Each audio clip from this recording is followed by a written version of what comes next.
This is the sheet that was sent to you last Friday by email. So if you can see, there's a lot of months there. And let's just be careful of what we've got. We've got March, April, May, June, July, August, September, October, November, December, January, February, March, April, May, June, July, August, September, October, November, December, January. So we're missing February and we don't have all of January. So you can't compare January and February at the moment. You might get statistics later to do that all together. Now I'm just going to zoom back in. So those hashtags would disappear when you get big enough. So I've set out here what I want you to calculate for each month. Average, max, min, total. So we've done this so you know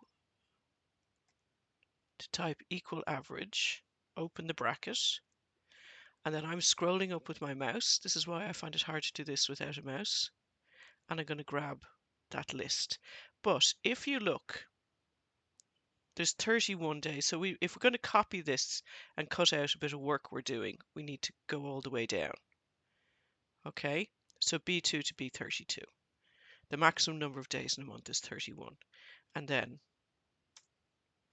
okay, and then I'm going to go equal min, and you can type it in now because you know what it is, B2 and the double colon B32. Then equals max B2 to B32. Then equals the max. Oh, I've just done this the wrong way around. Sorry, look what I've done. Let me just do this. I'm keeping this in because this is just so what could happen. I'm just going to backspace and change that to max. That'll save me a lot of work. And then I'm just going to backspace and save that to min. This is early on a Sunday morning. So the total would be equals the 3. Sorry, that I want to make that the range. Beg your pardon. We can put total in as well. So range equals 325 minus, or B35 minus B36.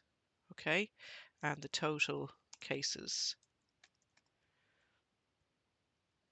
is equal sum B2 to B32. Now, to the best of my knowledge, it's not counting that as a 0 for the average. I think if we put 0 in there, the average might change, but I'm not going to muddy the waters here. Let's just leave it like this and we'll come back and error check that. So then I can go Control C. Now, because they aren't, I can go Control V. I just don't want all these zeros in there. I'm just arrowing across on my navigation buttons on the keyboard and going Control V to paste. And we'll look at what the arrow, Control V. A little bit of, you see, there's a lot of grunt work in statistics. But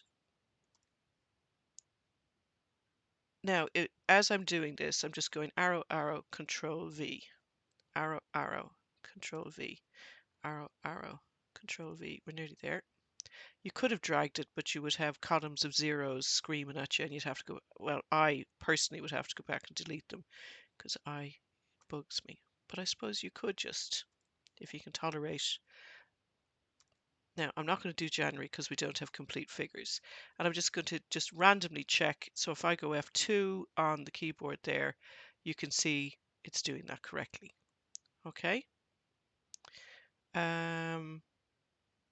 That's all I want to show you in this video. Just how to do that because I've learned to keep it short and sweet.